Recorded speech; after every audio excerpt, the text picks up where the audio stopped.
Hello everyone, welcome back. तो topic चला है methods of purification of organic compounds, जिसमें हम लास्ट लेक्चर में 3 मेथड्स कर चुके हैं which are sublimation, crystallization and distillation. Distillation में भी कई हम एडवांस डिस्टिलेशन कर चुके हैं।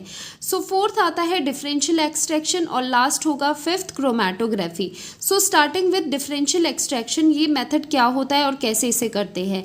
तो इस मेथड में एक सेपरेटिंग फनल हम यूज़ करते हैं। एक स्पेशल टाइप की फनल होती है जिसे हम सेपरेटिंग फनल कहते हैं, जो इस तरह से दिखाई देती है। ये उसका शेप रहता है सेपरेटिंग फनल का। इसमें हम डिफरेंशियल एक्सट्रैक्शन करते हैं, ठीक है।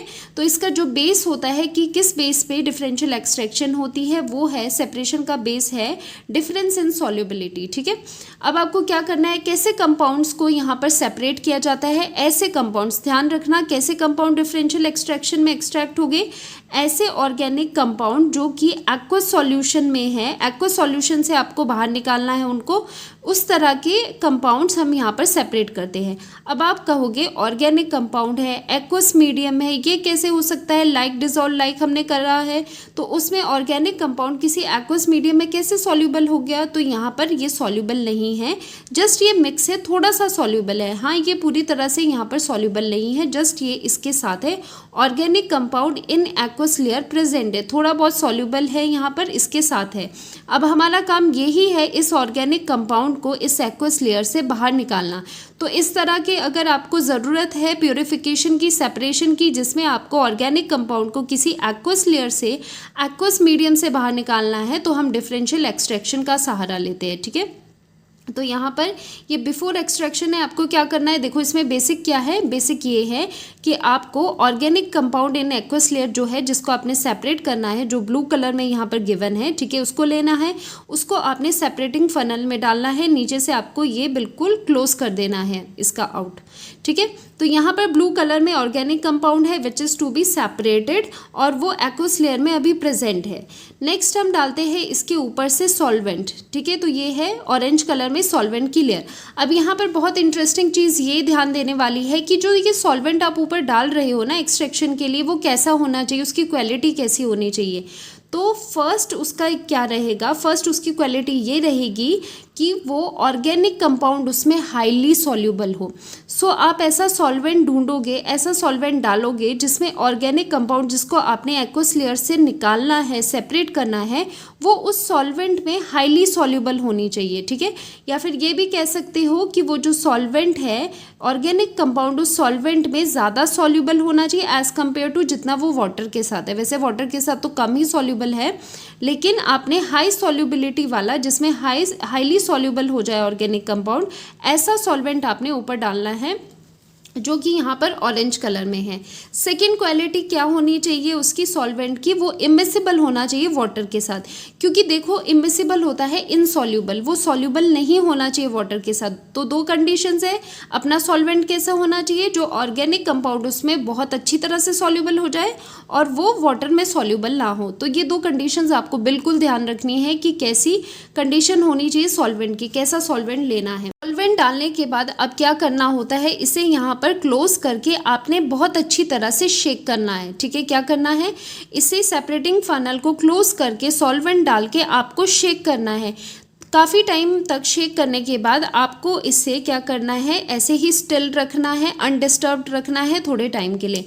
कुछ टाइम बाद आप देखोगे आफ्टर एक्सट्रैक्शन इस तरह का पूरा आपको दिखाई देगा, 2 लेयर्स अगेन आपको दिखाई देगी। अब उसमें क्या डिफरेंस है, अब शेकिंग के बाद क्या हो जाएगा, जैसे ही आप शेक करोगे इसको फनल को, तो जो सॉल्वेंट लेयर है जिसमें ऑर्गेनिक कंपाउंड बहुत ज़्यादा सॉल्यूबल है, ऑर्गेनिक कंपाउंड इस सॉल्यूबल सॉल्वेंट में चले जाएगा, ठीक है। क्योंकि ये हाईली सॉल्यूबल है इस सॉल्वेंट में, तो ये ऑर्गेनिक कंपाउंड एक्वस लेयर को छोड़ के, एक्वस लेयर में अभी था तो ये एक्वस लेयर को छोड़ के वहाँ जाएगा जहाँ इसकी सॉल्युबिलिटी ज़्यादा है, जो कि है इस सॉल्वेंट में, जो ये ऑरेंज कलर का है, ठीक है। तो ऑर्गेनिक कंपाउंड एक्वस लेयर को छोड़ के सॉल्वेंट में चले जाएगा, सॉल्वेंट के साथ ये यहाँ पर सॉल्यूबल हो जाएगा। तो ये जो ग्रीन कलर की आफ्टर द एक्सट्रैक्शन आपको ग्रीन कलर की यहाँ पर लेयर दिख रही है, इसमें क्या है, organic compound in solvent present है, ठीक है, जो आपने सॉल्वेंट डाला था उसमें ऑर्गेनिक कंपाउंड यहाँ पर सॉल्युबल होके एक अलग लेयर में निकल जाएगा और नीचे क्या बचेगा, एक्वस लेयर, ठीक है। तो यहाँ पर एक्वस लेयर वैसे ही लेफ्ट आउट हो जाएगी क्योंकि पहले क्या था, ऑर्गेनिक कंपाउंड इसमें था, आफ्टर शेकिंग क्या हो गया, सॉल्युबल जहाँ ज़्यादा था वहाँ पर वो चले गया, उसने क्या किया, सॉल्वेंट के साथ वो मिक्स हो गया, ये ग्रीन कलर का बन गया एक लेयर और दूसरी लेयर आ गई एक्वस लेयर। अब यहाँ से इनका सेपरेशन बहुत ईजी है, यहाँ से आप इसको खोल दोगे और बीकर में एक्वस लेयर को पहले कलेक्ट करोगे, उसके बाद क्या करोगे, दूसरी ये जो लेयर है जिसमें ऑर्गेनिक कंपाउंड और सॉल्वेंट है तो उसे कलेक्ट कर दोगे। अब आप कहोगे मैम ठीक है एक्वस लेयर भी हटा दी और ये ग्रीन कलर वाली लेयर भी हमने कलेक्ट कर ली, लेकिन यहाँ पर भी जो ऑर्गेनिक कंपाउंड है वो अभी भी प्योर स्टेट में नहीं है, वो सॉल्वेंट के साथ मिक्स स्टेट में है। यस, आप बिल्कुल सही यहाँ पर सोच रहे हो, अभी भी हमारा ऑर्गेनिक कंपाउंड सेपरेट नहीं हुआ है। तो जो इसका सेपरेशन है वो बहुत ईजी हो जाता है। जैसे एक्वस लेयर आपने बाहर निकाली, ग्रीन वाली ये जो लेयर है जिसमें ऑर्गेनिक कंपाउंड और सॉल्वेंट है उसे भी आपने बीकर में कलेक्ट कर दिया, ठीक है, सेपरेट कर दिया। अब क्या करना है, अब जो ये सॉल्वेंट है तो ये solvent with the help of distillation या फिर इवेपोरेशन आसानी से ऑर्गेनिक कंपाउंड से अलग हो सकता है। तो इसके बाद ये टेक्निक्स यूज़ करके ऑर्गेनिक कंपाउंड बिल्कुल अच्छी तरह से प्यूरिफाई हो जाएगा या फिर आप कह सकते हो वो सेपरेट हो जाएगा। तो कहने का मतलब है जो ये डिफरेंशियल एक्सट्रैक्शन होती है इसमें आपको ध्यान देने वाली बातें ये है, पहली बात कि ये सेपरेटिंग फनल में होती है और साथ ही में इसका जो बेस है, बेसिक प्रिंसिपल है वो है डिफरेंस इन सॉल्युबिलिटीज़, क्योंकि देखो जो ऑर्गेनिक कंपाउंड था उसकी डिफरेंट सॉल्युबिलिटीज़ थी, इसमें अलग है और इसमें अलग है, उसी के बेसिस पे हमने इसको सेपरेट कर दिया। और यहाँ पर जो सॉल्वेंट की चॉइस है इस पर काफ़ी क्वेश्चन बनते हैं। सॉल्वेंट की चॉइस कैसी होनी चाहिए, सॉल्वेंट ऐसा होना चाहिए जिसमें ऑर्गेनिक कंपाउंड हाईली सॉल्युबल हो और वो वाटर के साथ सॉल्युबल ना हो, सिर्फ ये दो चीज़ें आपको ध्यान रखनी है, ठीक है। एक बार इसका रीड आउट कर लेते हैं, थ्योरी क्या क्या लिखा है। This method is use to recover organic compound from their aqueous solution. ऐसे ऑर्गेनिक कंपाउंड्स में ही ये वाली सेपरेशन करी जाती है, प्यूरिफिकेशन टेक्निक ये वाली यूज़ की जाती है जो कि एक्वस मीडियम में प्रेजेंट हो और उसे हमें सेपरेट करना है। और नेक्स्ट है process involves shaking of aqueous solution of organic compound in separating funnel with suitable solvent, जो कि मैंने आपको बता दिया है। सॉल्वेंट की चॉइस भी हमने कर ली है। नाउ ड्यूरिंग द शेकिंग क्या होता है, सेपरेटिंग फनल को जैसे आप शेक कर रहे हो, organic compound which is in aqueous layer dissolves in the organic solvent, क्योंकि वहाँ पर वो ज़्यादा सॉल्यूबल है।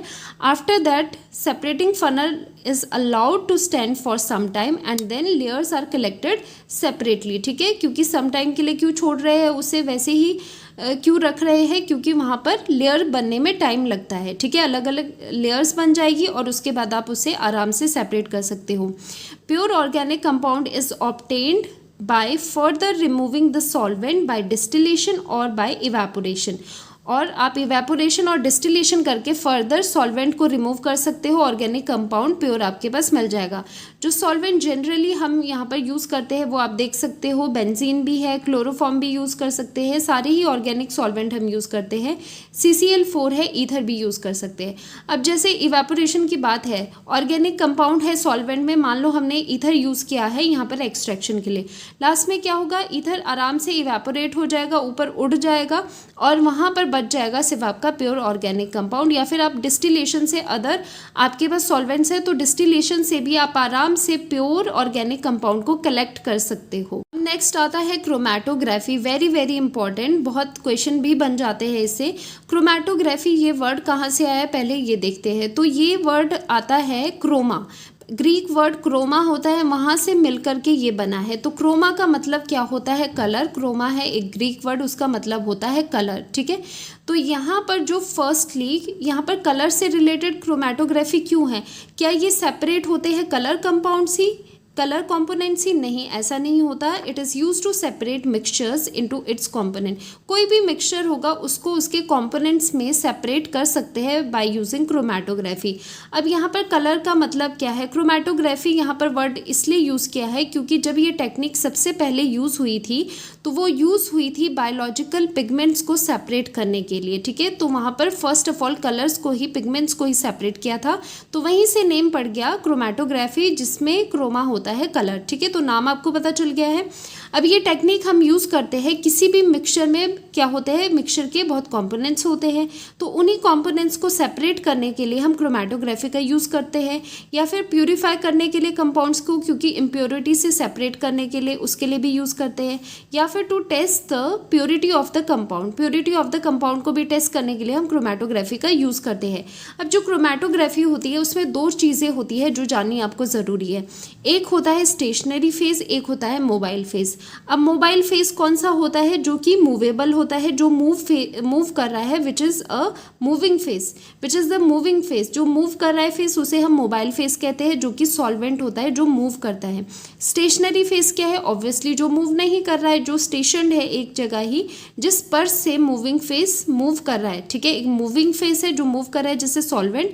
अब ये जो सॉल्वेंट है जो कि मूविंग फेज़ है, वो जहाँ से मूव कर रहा है उसे हम कहते हैं स्टेशनरी फेज़, ठीक है। तो सॉल्वेंट या फिर mixture of solvents move slowly over the stationary phase. तो ये दो चीज़ें पता चल गई। अब इसकी भी ब्रांचेस है क्रोमेटोग्राफी की। पहली कैटेगरी आ जाती है एड्सॉर्प्शन क्रोमेटोग्राफी, जिसके अंडर हम पढ़ते हैं column chromatography and TLC, which is thin layer chromatography. Another part is partition chromatography. तो स्टार्ट करते हैं एड्सॉर्प्शन क्रोमेटोग्राफी से। देखो जो एड्सॉर्प्शन होता है ना, ये जो एड्सॉर्प्शन क्या है, तो यहाँ पर कई बच्चे से एब्जॉर्प्शन ही बोल देते हैं। तो एड्सॉर्प्शन क्या होता है? एड्सॉर्प्शन एब्जॉर्प्शन से बिल्कुल अलग होता है।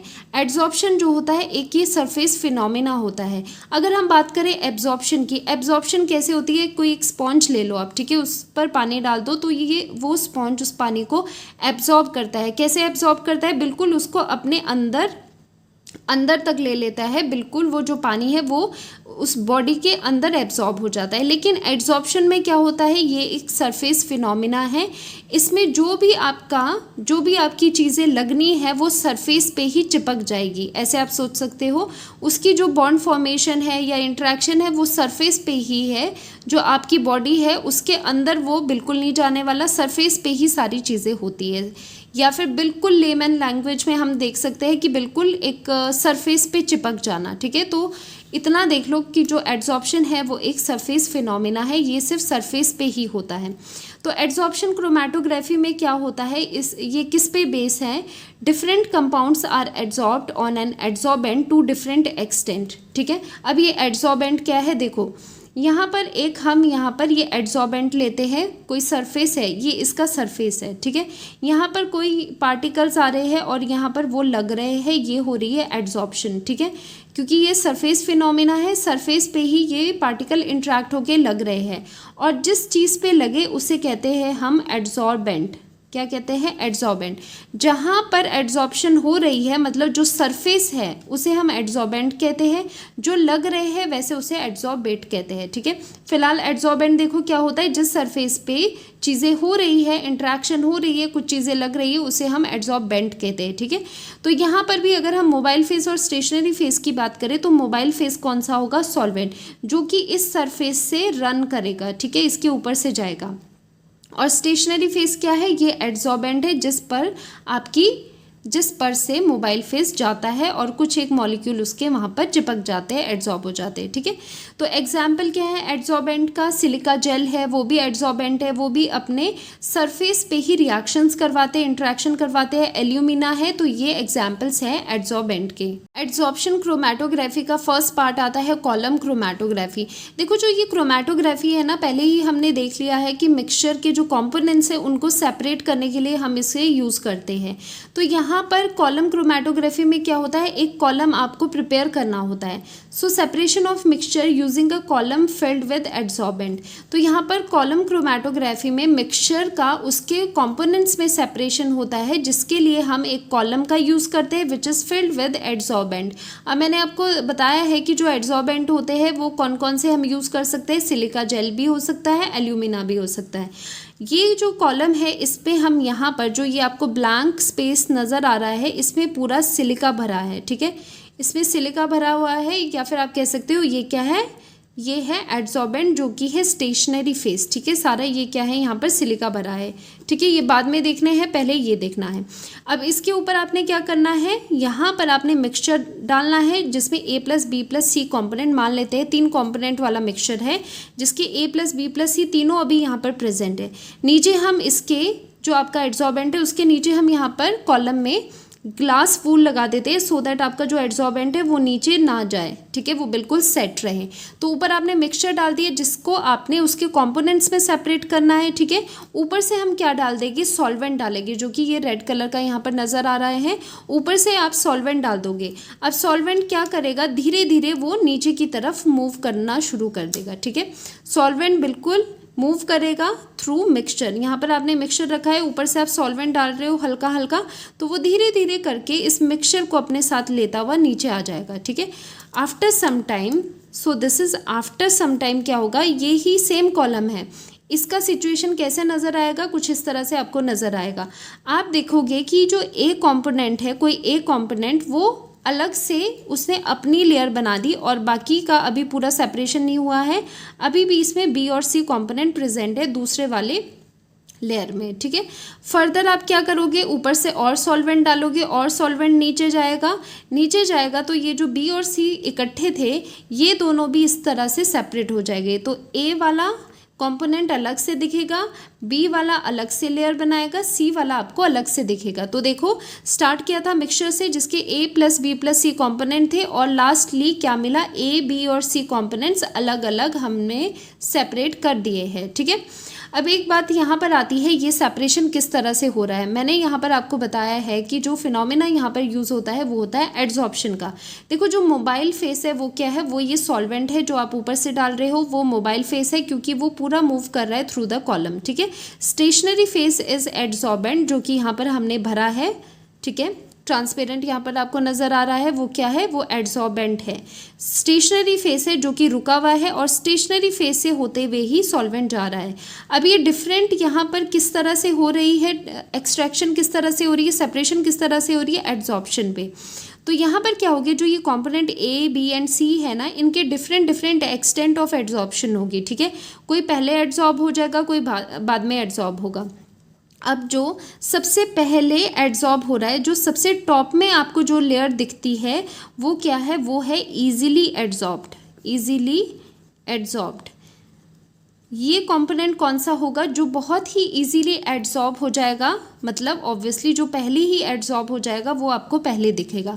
अब होता क्या है, जैसे ही ये वाला मिक्सचर यहाँ से पास होता है, सॉल्वेंट के साथ पास होता है, तो इसका जो ए कंपोनेंट है वो क्या कर रहा है, सिलिका के जो सरफेस है, क्योंकि सिलिका है यहाँ पर पूरा भरा हुआ, उसके सरफेस पे वो एड्सॉर्प्शन करवा लेगा और यहीं पर रुक जाएगा। बाकी जो बी और सी थे वो सॉल्वेंट के साथ कैरी अलॉन्ग हो जाएगी और वो सॉल्वेंट के साथ फर्दर नीचे जाएगी। अगर हम फाइनल स्टेट की बात करें, फाइनल स्टेट में क्या हो रहा है, सबसे पहले ए सेपरेट हो रहा है, फिर बी, और सबसे लास्ट में जो सी वाला कंपोनेंट है वो लास्ट में सेपरेट हो रहा है। यहाँ से आप इसे ऐसे भी कर सकते हो कि जो ए कंपोनेंट है वो सिलिका जेल में एड्सॉर्ब सबसे पहले हो गया है, ठीक है। मतलब उसका आए तो सारे सॉल्वेंट के साथ थे यहाँ से, अब क्या हो गया, जो ए है उसका इंट्रैक्शन सॉल्वेंट के साथ कम है, या फिर ऐसे कह सकते हो कि ए जो है उसका लगाव जो सॉल्वेंट के साथ है, सॉल्वेंट के साथ कम है, तो उसने सॉल्वेंट को छोड़ दिया आधे रास्ते में।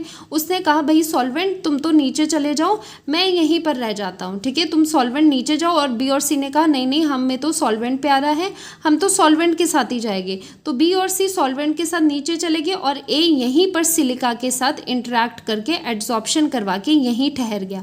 तो क्यों ए यहाँ पर ठहरा, क्योंकि इसकी इजी एड्सॉर्प्शन हो रही है, ये इजीली एड्सॉर्ब कर पा रहा है सिलिका पे, ठीक है। देखो तभी कहते हैं हर एक कंपोनेंट की अपनी अपनी एक्सटेंट ऑफ एड्सॉर्प्शन होती है कि कितने डिस्टेंस पे उसने एड्सॉर्प्शन करनी है। अब क्या था, बी और सी बड़े लविंग थे कि बी और सी बड़े सॉल्वेंट लविंग थे कि नहीं सॉल्वेंट के साथ ही जाएगी। तो थोड़े से डिस्टेंस के बाद बी ने भी हार मान ली, बी ने भी कहा भाई मैं यहीं पर रुक रहा हूँ, मुझे सॉल्वेंट के साथ नहीं जाना। तो बी ने भी सॉल्वेंट का साथ छोड़ दिया, क्योंकि क्या है धीरे धीरे सॉल्वेंट नीचे नीचे जा रहा है। तो बी ने भी सॉल्वेंट का साथ छोड़ दिया, बी को लगा कि मैं यहीं पर एड्सॉर्प्शन करा लेता हूँ, किसके साथ, सिलिका जेल के साथ जो कि एड्सॉर्बेंट है। तो उसने भी सिलिका के सरफेस के ऊपर जाके एड्सॉर्प्शन करा ली अपनी, और वो यहीं पर चिपक गया, ठीक है, यहीं पर वो सिलिका पे रह गया, उसने भी सॉल्वेंट का साथ छोड़ दिया। अब नीचे जाकर सबसे लास्ट तक सी जो है वो सॉल्वेंट के साथ रहा और फाइनली उसने भी साथ छोड़ दिया और उसने भी यहाँ पर लेट एड्सॉर्प्शन करवाई, ठीक है।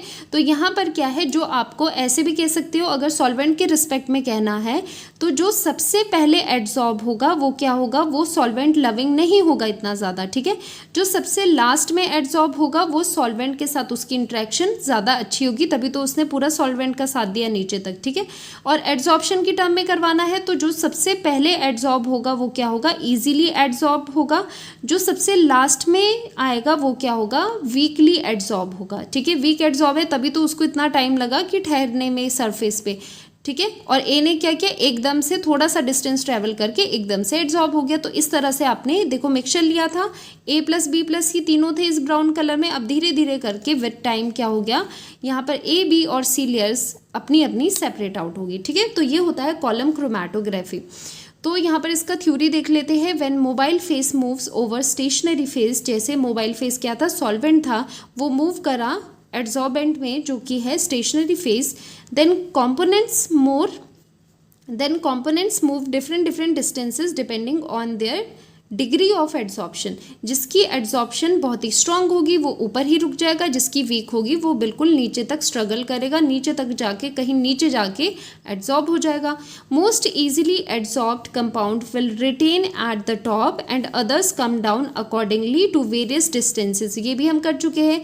जो बहुत अच्छा एड्सॉर्प्शन करेगा वो क्या करेगा, पहले ही चिपक जाएगा सरफेस पे, पहले ही एड्सॉर्प्शन करा लेगा। जैसे इस केस में ए है, सबसे इजीली एड्सॉर्ब होगा, अच्छी एड्सॉर्प्शन ए की है, सबसे वीक एड्सॉर्प्शन सी की है, ठीक है। ये था आपका कॉलम क्रोमैटोग्राफी। अब आते हैं टीएलसी में, जो अनदर पार्ट है एड्सॉर्प्शन क्रोमैटोग्राफी का ही। टीएलसी क्या होता है, थिन लेयर क्रोमैटोग्राफी। अब इसमें प्रिंसिपल तो सेम है, ठीक है, एड्सॉर्प्शन का ही प्रिंसिपल लगना है, लेकिन जो सेटअप है वो चेंज होगा। ऊपर हम कॉलम यूज़ करते थे, इसमें हम टीएलसी यूज़ करेंगे, एक थिन लेयर क्रोमैटोग्राफी प्लेट यहाँ पर यूज़ करते हैं। तो एड्सॉर्बेंट यहाँ पर क्या होगा, थिन लेयर होगी सिलिका जेल की coated on the glass plate. आपने क्या करनी है, एक ग्लास प्लेट लेनी है, एक इस तरह से ग्लास प्लेट होगी, ठीक है। तो ये ग्लास की बनी है, इसमें आप कोट कर दोगे वाइट कलर का, आप कोट कर दोगे इसमें सिलिका, ठीक है। और वो कोट ज़्यादा मोटा नहीं होना चाहिए, उसकी जो थिकनेस होनी चाहिए वो अराउंड 0.2 mm होनी चाहिए, ठीक है। तो यहाँ पर आप थिकनेस 0.2 mm रख के यहाँ पर कोट कर दोगे ग्लास प्लेट को with some adsorbent silica gel भी यूज़ कर सकते हो, एल्यूमिना भी। तो यहाँ पर आपने पूरा इसको वाइट सा आपको दिखाई देगा, वाइट करके पूरा आपने इसको कोट कर दिया है अपनी ग्लास प्लेट को। अब इसके बाद क्या करना है, ये जो प्लेट तैयार हुई है इसे हम टीएलसी प्लेट कहते हैं, जिसमें हमने एड्सॉर्बेंट लगा दिया है। पहले बिल्कुल ग्लास प्लेट थी, उसके बाद उस पर हमने एड्सॉर्बेंट लगा दिया है। अब इस प्लेट का नाम हो गया टीएलसी प्लेट, या फिर हम कहते हैं क्रोमा प्लेट भी इसको, ठीक है। अब इसमें आपको क्या करना है, एक डॉट लगा देना है, बिल्कुल एंड पे नहीं लगाना, थोड़ा ऊपर लगाना है डॉट, ठीक है। अब ये डॉट क्या होगा, जो मिक्सचर है आपका, जो मिक्सचर है जिसमें ए प्लस बी प्लस सी मान लेते हैं डिफरेंट कंपोनेंट्स है, जिन्हें आपको सेपरेट करना है, उसी मिक्सचर का एक लिक्विड फॉर्म में आपने यहाँ पर डॉट लगा देना है, स्मॉल डॉट लगाना है, ठीक है। वो डॉट आपने लगा दिया। अब इस ग्लास प्लेट को, जो ये टीएलसी प्लेट है, इसको एक जार में, ये क्लोज जार है, इस जार में यहाँ पर आपने लगाना है। इस जार में नीचे ये ब्लू कलर का सॉल्वेंट लिया गया है, इस पर इसको आपको रखना है। अब ध्यान आपको ये देना है कि जो ये डॉट है ये डायरेक्ट कॉन्टैक्ट में ना आए सॉल्वेंट के, नहीं तो ये बिल्कुल वॉश आउट हो जाएगा अगर बिल्कुल आप इसको सॉल्वेंट के पास रखोगे। तो ये डॉट हम थोड़ा ऊपर लगाएंगे सो दैट जो सॉल्वेंट है वो इसको डायरेक्ट टच ना करे।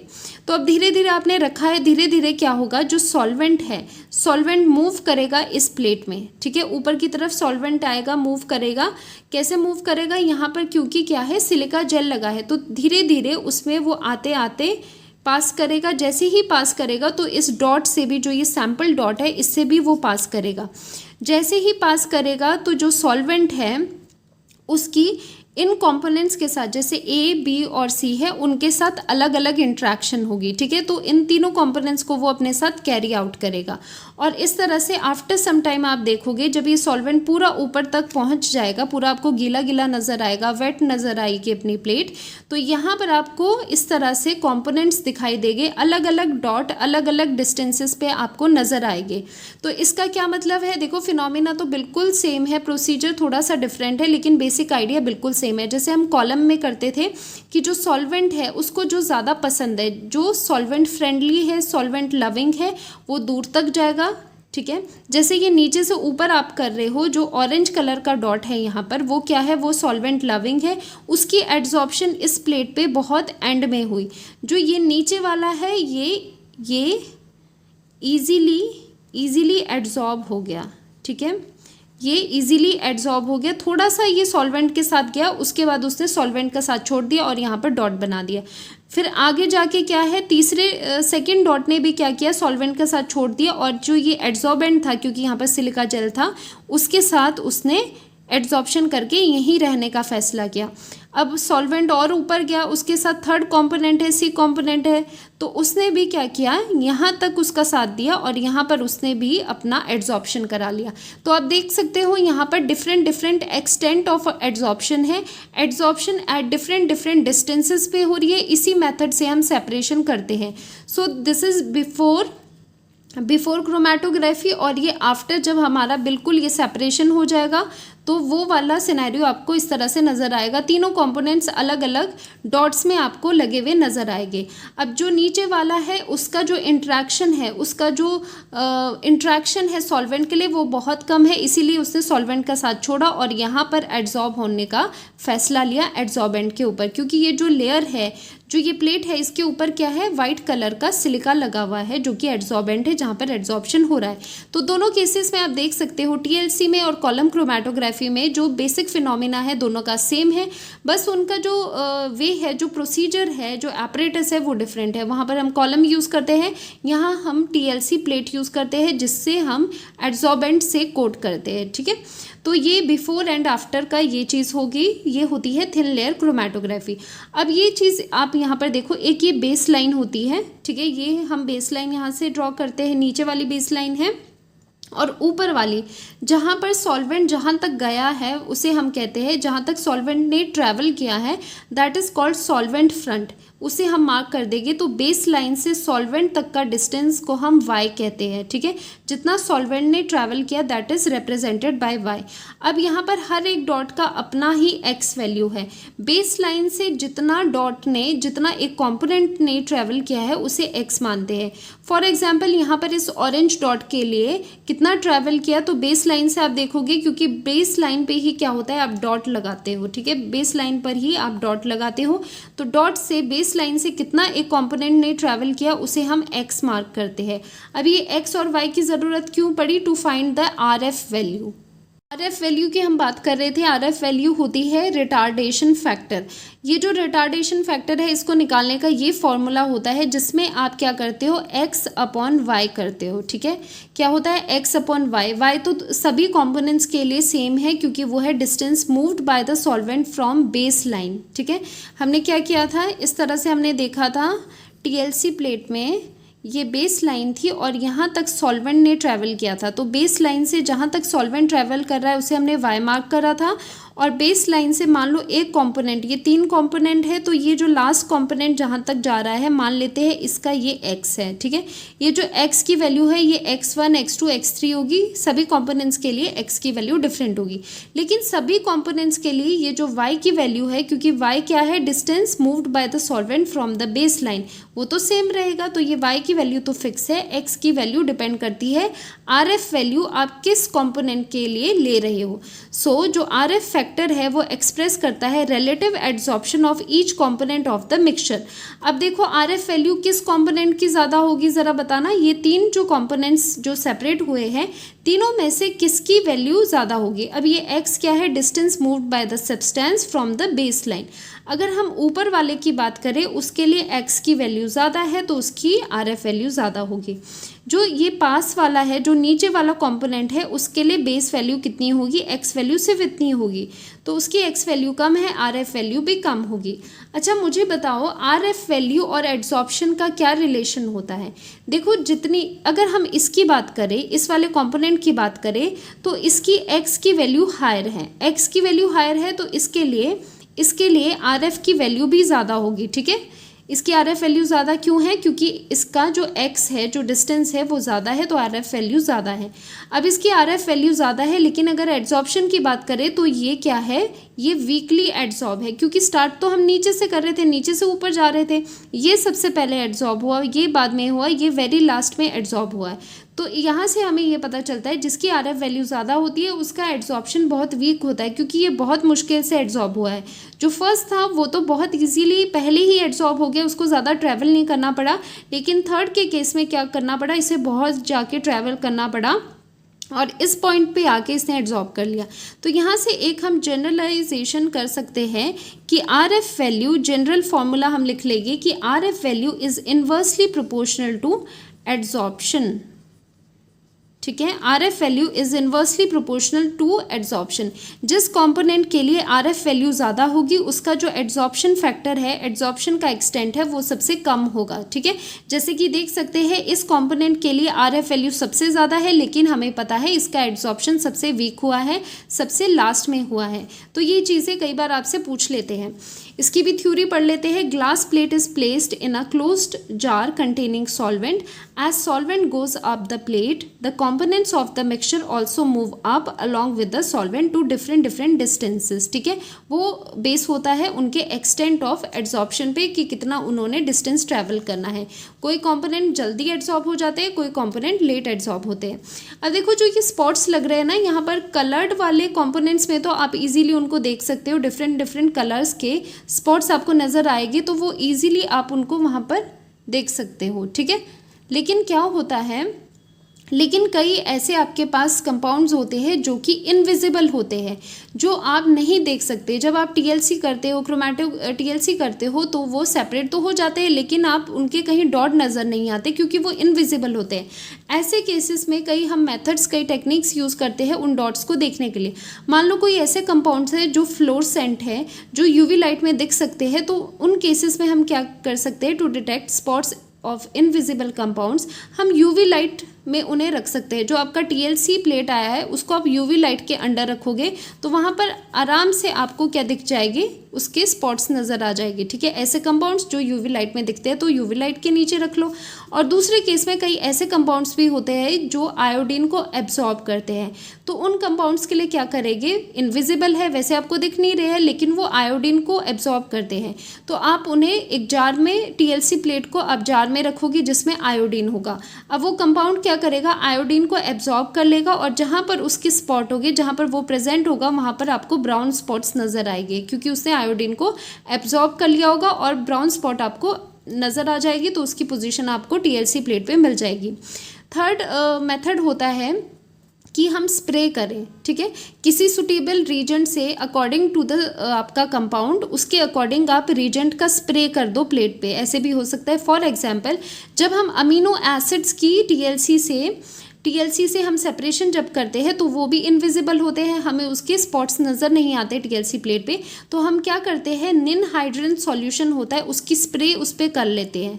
ठीक है, जो आपकी टीएलसी प्लेट है जहाँ पर amino acids, different amino acids के स्पॉट्स है जो कि हमें वैसे नज़र नहीं आ रहे हैं, तो हम निन हाइड्रोजन सॉल्यूशन का उस पर पे स्प्रे कर देंगे। स्प्रे करने के बाद आपको बिल्कुल पर्पल या फिर वायलेट कलर के स्पॉट्स नज़र आ जाएगी, तो अमीनो एसिड्स के आपको बिल्कुल पोजीशन, उनके कंपोनेंट्स की पोजीशन पता चल जाएगी। ठीक है, तो ये मेथड्स होते हैं उन कंपाउंड्स के लिए जो कि इनविजिबल होते हैं, वो भी टीएलसी प्लेट पे किस तरह से हम देख पाते हैं। ठीक है, जो तो पिगमेंटेड आपके कंपोनेंट्स है वो तो इजीली आपको दिख जाएंगे, जो नहीं है विजिबल, जो कलरलेस होते हैं, उनके लिए हम various techniques depending on the nature of the compound use करते हैं। लास्ट आ जाता है पार्टीशन क्रोमैटोग्राफी। तो ये एड्सॉर्प्शन वाली क्रोमैटोग्राफी हमने कंप्लीट कर दी है। लास्ट आती है पार्टीशन क्रोमैटोग्राफी। इसमें क्या होता है, इसका एग्जाम्पल होता है पेपर क्रोमेटोग्राफी। अब देखो ध्यान से देखना, अभी तक जो भी आप क्रोमेटोग्राफी कर रहे थे, चाहे टीएलसी था चाहे आपका कॉलम क्रोमेटोग्राफी था, तो वहाँ पर क्या होता है, किस तरह का एक्सट्रैक्शन आप कर रहे हो, सॉलिड लिक्विड एक्सट्रैक्शन का, क्योंकि स्टेशनरी फेस रख रहे हो जो क्या है, जो कि सॉलिड है, सिलिका जेल है, और दूसरा आप मोबाइल फेस रख रहे हो जो कि मूव कर रहा है, जो कि लिक्विड है, तो वहाँ पर solid liquid kind of extraction हो रहा है। लेकिन जो पार्टीशन क्रोमेटोग्राफी है वो वहाँ पर यूज़ होती है जहाँ पर आप लिक्विड लिक्विड एक्सट्रैक्शन एक्चुअली यहाँ पर होती है, ठीक है। तो इस एक्सट्रैक्शन में क्या होता है, पार्टीशन होता है। अब आप कहोगे कि कैसे होगा, चलो पेपर क्रोमेटोग्राफी में ज़रा देखते हैं। बिल्कुल इसका सिमिलर सा प्रोसीजर है। यहाँ पर टीएलसी प्लेट की जगह हम पेपर यूज़ करते हैं। कौन सा पेपर होता है, नॉर्मल पेपर नहीं होता, क्रोमेटोग्राफी पेपर होता है, वो हम यहाँ पर क्रोमेटोग्राफी पेपर यूज़ करते हैं। उस पर आप यहाँ पर स्पॉट लगा दोगे जिसको आपको सेपरेट करना है कंपोनेंट्स में। नीचे सॉल्वेंट रखेगी, इसे सस्पेंड करेगी, with the help of suspension ऊपर से आप कवर कर दोगे। तो यहाँ पर क्या होगा, ये स्पॉट होगा और यहाँ पर ये सॉल्वेंट ऊपर की तरफ ट्रैवल करेगा थ्रू कैपिलरी एक्शन, तो ऊपर की तरफ ट्रैवल करेगा, तो यहाँ पर ये सेपरेट हो जाते हैं कंपोनेंट्स। अब देखो एक मिनट, अब आप कहोगे मैम ये तो बिल्कुल सेम आपने टीएलसी बता दिया, बस यहाँ पर पेपर है। नहीं, इतना भी सेम नहीं है, ठीक है। टीएलसी की तरह आपको नज़र आ रहा है, यहाँ पर पेपर है, लेकिन यहाँ पर जो बेसिक प्रिंसिपल है वो कम्प्लीटली डिफरेंट है फ्रॉम टीएलसी। टीएलसी में बेस क्या था, एड्जॉर्प्शन का बेस आपके पास लगा था। वहाँ पर कौन सा फिनोमेना हो रहा था, एड्जॉर्प्शन से वहाँ पर सेपरेशन हो रही थी, ठीक है। अब कई बच्चे कहेंगे ठीक है वहाँ पर एब्जॉर्प्शन हो रही है तो यहाँ पर ना एब्जॉर्प्शन हो जाएगी फिर शायद, लेकिन यहाँ पर एब्जॉर्प्शन भी नहीं होती है, ना ही एब्जॉर्प्शन होती है, यहाँ पर होता है पार्टीशन। क्या होता है यहाँ पर, पार्टीशन। अब ये पार्टीशन क्या है, partition is separation of components of in a mixture between two liquid phases. जो आपके मिक्सचर के कंपोनेंट्स है ना, उन्हीं को आपने सेपरेट करना है, वो अब सेपरेट हो गए बिटवीन टू लिक्विड फेजेस, ठीक है। लिक्विड 1 और लिक्विड 2, इनके बीच में वो क्या हो जाएगी, सेपरेट हो जाएंगे। तो इसी को कहते हैं पार्टीशन क्रोमेटोग्राफी, जिसमें with the help of partition principle हम क्या करते हैं, कंपोनेंट्स को सेपरेट करते हैं। अब कैसे करना है, देखो अब एक फेज तो आपको पता है, एक फेज है liquid 1 which is this solvent, एक सॉल्वेंट आप यूज कर रहे हो, एक फेज तो लिक्विड ये हो गया, तो 2 लिक्विड फेज है, तो दूसरा लिक्विड कहाँ है, दूसरा लिक्विड इसके अंदर है। ये पेपर है, तो पेपर में क्या हो गया, सम वाटर ट्रैप होगा इसमें, ठीक है। इस पेपर में सम वाटर ट्रैप होगा, तो वो उसका सेकेंड लिक्विड फेज बन जाता है। जैसे ही सॉल्वेंट ऊपर मूव करेगा तो ये स्पॉट के जो कंपोनेंट्स है, कुछ एक कंपोनेंट्स इसके साथ सॉल्वेंट के साथ ऊपर मूव करेंगे। अब होता क्या है, क्योंकि इस पेपर में भी वाटर है, वाटर एक सेकेंड लिक्विड फेज है, वो फेज देखो 2 लिक्विड फेज है, एक सॉल्वेंट का, एक इसमें जो वाटर प्रेजेंट है वो। जैसे ही ये स्पॉट के जो कंपोनेंट्स हैं वो सॉल्वेंट के साथ ऊपर मूव करेंगे, तो कुछ एक कंपोनेंट क्या होंगे जो वाटर के साथ ही सेपरेट हो जाएंगे, जो वाटर के साथ ही रह लेंगे। कुछ एक होंगे जो इस सॉल्वेंट के साथ, इस लिक्विड के साथ ऊपर तक जाएंगे। तो जो पेपर क्रोमेटोग्राफी का जो आप लास्ट देखते हो वो बहुत ही डिस्पर्स नज़र आता है, वो फैला हुआ, ये डॉट आपको बिल्कुल ऐसा फैला हुआ नज़र आएगा, क्योंकि अलग अलग डिस्टेंसेस पे जो आपके कंपोनेंट्स हैं उनकी अलग अलग इंट्रैक्शन होगी कि उन्होंने एक लिक्विड के साथ रहना है या फिर सॉल्वेंट के साथ ऊपर जाना है, ठीक है। तो यहाँ पर एक्चुअली क्या हो रहा है, यहाँ पर ना एड्जॉर्प्शन हो रही है ना एब्जॉर्प्शन हो रही है, यहाँ पर जो कंपोनेंट्स है उनका सेपरेशन हो रहा है between 2 liquid phases. 2 liquid phase कौन से, एक ये सॉल्वेंट हो गया और दूसरा लिक्विड कौन सा हो गया, वाटर, जो कि पेपर में है, ठीक है। तभी इसके जो कंपोनेंट है कुछ यहाँ पर वाटर के साथ रह जाएगी, कुछ सॉल्वेंट के साथ ऊपर तक जाएगी, फिर उसके बाद वो वाटर के साथ यहाँ पर रह जाएंगे, ठीक है, सेपरेट हो गए। तो इस तरह से आपको ये अलग अलग बिल्कुल ही डिस्पर्स सा पैटर्न नज़र आता है। तो मेन इसमें चीज़ क्या है, लिक्विड लिक्विड एक्सट्रैक्शन है, और इसका बेस है पार्टीशन, जिसमें हम कंपोनेंट्स को सेपरेट करते हैं between 2 liquid phases. No adsorption and no absorption at all, ठीक है। बिल्कुल भी नहीं एब्जॉर्प्शन बोलना कि एब्जॉर्प्शन नहीं है तो एब्जॉर्प्शन बोल देते हैं, ऐसा नहीं बोलना है। पार्टीशन हो रही है यहाँ पर, ठीक है। और साथ में जो आपका स्टेशनरी फेस है वो एक्चुअली वाटर है, ठीक है। जो आपका पेपर है उसमें वाटर ट्रैप है, वो एक्ट कर रहा है यहाँ पर स्टेशनरी फेस, और जो मोबाइल फेस है वो तो सॉल्वेंट ही है। तो इसके साथ पूरी की पूरी क्रोमेटोग्राफी हमने कर ली है, जितना आपके सिलेबस में है क्रोमेटोग्राफी कंप्लीट है, और साथ ही methods of purification of organic compounds भी कवर हो चुके हैं इस लेक्चर के साथ।